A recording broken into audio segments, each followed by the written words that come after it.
CAN 2025 au Maroc, arrêtez tout écouter. Et oui, à l'occasion de la Coupe d'Afrique des Nations, CAN 2025 qui se déroule au Maroc du 21 décembre 2025 au 18 janvier 2026, plusieurs équipes ont attiré l'attention lors de leur arrivée dans le pays, autant portant des tenues traditionnelles, africaines, une belle mise en valeur des cultures du continent avant le début des matchs. Voici plus de détails sur ces trois pays qui se sont montrés grâce à leur tenue africaine qui a marqué ces moments. Nigeria, l'équipe des Super Eagles du Nigeria a fait sensation à son arrivée au Maroc. Les joueurs et membres de la délégation ont débarqué dans des tenues traditionnelles nigérianes vertes, mêlant style moderne et héritage culturel. Ces tenues, souvent inspirées des vêtements traditionnels ouest-africains, comme le Buba et Sokoto, reflètent la fierté culturelle du Nigeria et ses couleurs nationales, vert et blanc, élégance, sophistication et identité forte. Bénin, la sélection du Bénin, les Guépards, a également marqué les esprits avec des tenues traditionnelles riches en symbolisme culturel.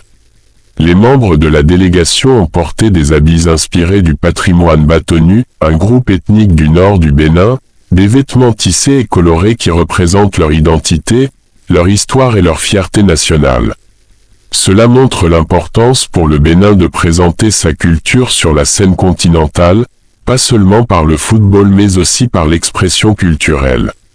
Burkina Faso, bien que moins médiatisé que le Nigeria ou le Bénin, le Burkina Faso participe aussi à la CAN 2025, et la délégation burkinabé était présente dans l'avion des équipes qui sont arrivées au Maroc.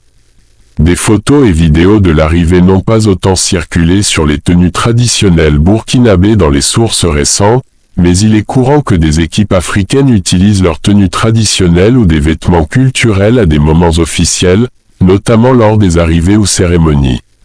En résumé, la CAN 2025 au Maroc n'est pas seulement un événement sportif, mais aussi une célébration culturelle où les équipes montrent leur fierté culturelle dès leur arrivée. Les Super Eagles du Nigeria se sont distingués par leur élégance en tenue traditionnelle verte. L'équipe du Bénin a mis en avant l'identité culturelle Batonu avec des tenues traditionnelles colorées. Le Burkina Faso est bien présent à la compétition, même si les images de ces arrêts culturels ne sont pas aussi répandues dans les médias pour l'instant. Pour rappel, la CAN Maroc 2025 commence le 21 décembre au 18 janvier 2026. Selon toi, quel pays est favorite pour remporter cette Coupe d'Afrique des Nations? Abonnez-vous à notre page pour ne pas rater des informations sportives, surtout sur la CAN Maroc 2025 du début jusqu'à la fin.